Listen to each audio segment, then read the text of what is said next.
Herkese merhaba. Tekrar hoş geldiniz. Almanya'nın ABC'si devam ediyor. Bugün talep üzerine yine sizin için Almanca öğrenmekle ilgili olarak bir video çekeceğim. Umarım bu video da sizin için çok faydalı olur ve Almanca öğrenmenizde size yeniden bir sıçramaya vesile olur. Ben Almanca öğrenirken bu hatayı yaptım. Başlıktan da anlaşılabileceği gibi Almanca öğrenirken yapılabilecek bir temel hatadan bahsedeceğim bugün. Yapısına gireceğim dilin, kelime yapısına ve kelime türetmesine gireceğim. Ve istatistiklere de bakarsanız birçok Almanca öğrenen insanın bu hatayı yaptığını göreceksiniz. Tabi biraz detay bir bilgi ama buradaysanız detay bilgilere bir şekilde ulaşacaksınız demektir.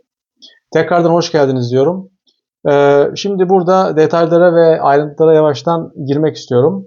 Şimdi bir kere Almancanın yapısından bahsedelim, kelime türetmesinden bahsedelim. Burada çok temel bir nokta var. Almanca'da biliyorsunuz bir fiil önüne ön ek alarak yeni bir fiil yapabilir. Bu Almanca'da çok temel bir kural. Yani siz örneğin sagen kelimesine hakimsiniz ve onun başına bir ön ek geliyor. Diyelim ki besagen yeni bir kelime oldu. Şimdi bu ön ekle türetilmiş olan bir kelime.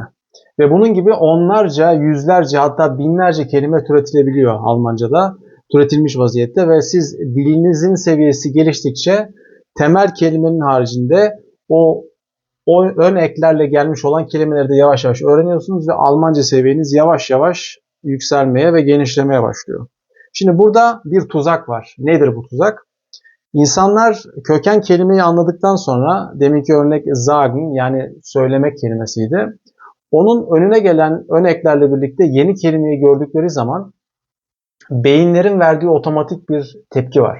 Bu tepkiyi unutmayacağız ve bu tepki çok doğal bir tepki. Yani insan tanıdığı şeyin anlamını orada bir şekilde çıkarmaya çalışıyor. Yani siz sagen kelimesini biliyorsunuz, besagen kelimesini gördünüz. Otomatik olarak kafanızda sagen kelimesinin anlamı bir şekilde orada ortaya çıkar. Yani siz oradan o manayı çıkartırsınız. Otomatik olarak o çağrışımı yapar ve beyniniz onu yakalar. İşte tuzak burada başlıyor Almanca'da. Ben bu hatayı yaptığım zaman bunu çok uzun bir süre yaptım ve bu benim Almanca öğrenmemde aylarıma mal oldu. Yani bu hataya sizin düşmemeniz için özellikle sadece bu konu üzerine bu videoyu çekmek istedim. Biliyorum çok ciddi oranda dil öğrenimine eğilim var ve bu konuda bilgilenmek isteyen insan var ve böyle bir videoda daha önce görmedim. O yüzden bu ayrıntıyı sizinle bugün paylaşmak istedim özellikle.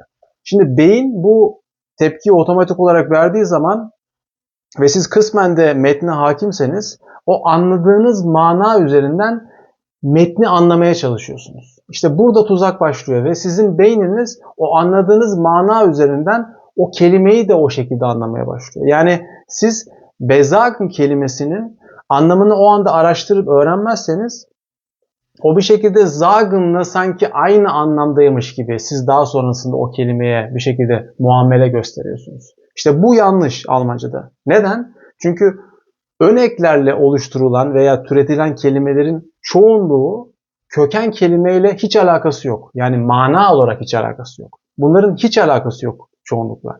Dolayısıyla siz tuzağa düşmüş oluyorsunuz. Gerçek anlamına varamamış oluyorsunuz ve öğrenme sürecinizde çok ciddi bir aksama oluyor. Aksamanın iki sebebi var.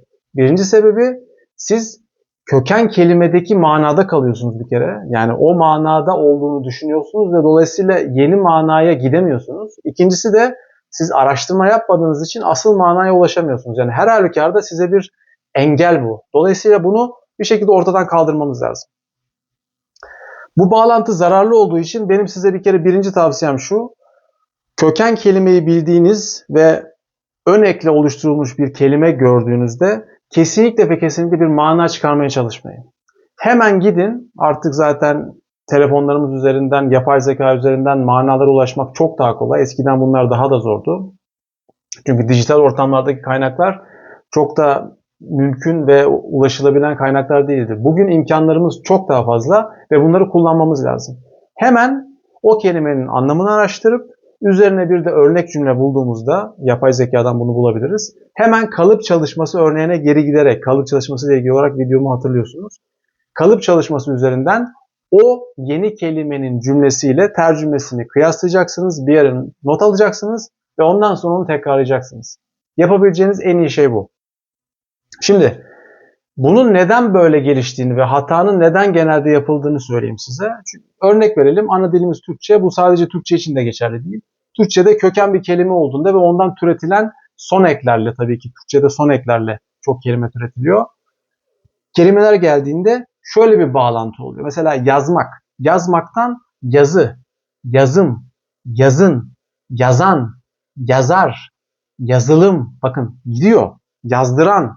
Bunların hepsi yazmayla bağlantılı. Dolayısıyla siz kökenle bir bağlantı bulabiliyorsunuz. Ama Almanca dilinde böyle değil. Bağlantı sadece nadir durumlarda geçerli. Yani onun dışında pek bulamıyorsunuz. Yani size birkaç tane örnek üzerinden bunu daha somutlaştırmaya çalışacağım. Mesela sagen kelimesini biliyorsunuz. Burada absagen var. Absagen'ın anlamının sagen'la alakası yok. Yani yakından uzaktan alakası yok. Zusagen hiç alakası yok. Versagen. Versagen başarısız olmak demek. Yani sagen bir şey söylemekle hiç alakası olan bir şey değil. Dolayısıyla bu manayı siz buradan çıkartamazsınız. Aussagen, besagen, untersagen, aufsagen. Bakın bunların bağlantıları yok. Yani bu bağlantılar sadece istisnai durumlarda vardı. Dolayısıyla siz bu engeli ortadan kaldırmak istiyorsunuz ve yeni türetilmiş ya da ön ekle türetilmiş kelimeleri beyninize yerleştirmek istiyorsanız burada bağlantıyı ortadan kaldıracaksınız. Yani beyninizi buna şartlayın. Bu bambaşka bir anlama gelebilir. Ben hemen manasına bakayım. Örnek cümlemi çıkartayım ve ondan sonrasında tercümesiyle birlikte kenara not alayım ve ondan sonra ona not ettiğim cümleleri de tekrar edeyim. 2 kere, 3 kere, 4 kere, 5 kere farklı günlerde tekrar ettiğimde o zaman bu beynime yerleşmeye başlayacak ve temel olarak da köken kelimeyle yeni türetilen kelimenin farklı manalara geldiğini kafanıza yerleştirirseniz Almanca öğreniminizde çok ciddi hızlanmaya doğru girebilirsiniz. Bunu özellikle A2, B1 seviyesi itibariyle söylüyorum. Çünkü orada bu tuzaklara düşmek çok daha mümkün. Çünkü daha kapsamlı, daha karmaşık metinlere giriliyor. Orada böyle kelimelerle çok karşılaşacağınız için hemen beyninizin o otomatik tepkisini durdurun ve ondan sonrasında hemen araştırmaya girip gerçek anlamını öğrenin diyorum. Yani bu videonun en önemli mesajı budur. Umarım bu video da sizin için faydalı olmuştur diyorum Almanca öğreniminizde.